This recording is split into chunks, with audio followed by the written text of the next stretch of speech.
ابو ہریرہ رضی اللہ تعالیٰ عنہ کہتے ہیں کہ نبی صلی اللہ علیہ وآلہ وسلم نے فرمایا، ملک الموت ایک راستے میں آیا، اور ایک سند میں یہ الفاظ ہیں، پہلے ملک الموت سامنے آیا کرتا تھا۔ جب موسیٰ علیہ السلام کے پاس آیا تو اس سے کہا، اپنے رب کا فیصلہ قبول کرو۔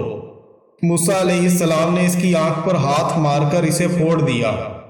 ملک الموت اللہ کے پاس واپس گیا اور کہا، اے اللہ، تو نے مجھے اپنے ایک بندے کی طرف بھیجا جو مرنا نہیں چاہتا، اس نے میری آنکھ بھی پھوڑ دی ہے۔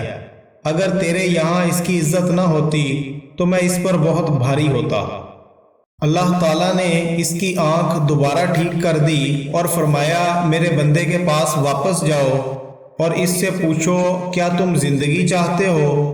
اگر تم زندگی چاہتے ہو تو اپنا ہاتھ بیل کی پشت پر رکھو، جتنے بالوں کو تمہارا ہاتھ ڈھانپ لے تو ہر بال کے بدلے تم 1 سال زندہ رہو گے۔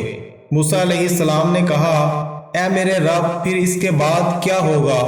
اللہ عز و جل نے فرمایا، پھر تم مر جاؤ گے۔ موسیٰ علیہ السلام نے کہا، تو پھر ابھی کیوں نہیں؟ اے میرے رب، مجھے ارض مقدسہ کے مقام پر موت دے۔ ملک الموت نے انہیں ہلکا سا چھوا اور اس کی روح قبض کر لی۔ پھر اس کے بعد ملک الموت لوگوں کے پاس پوشیدہ آنے لگا۔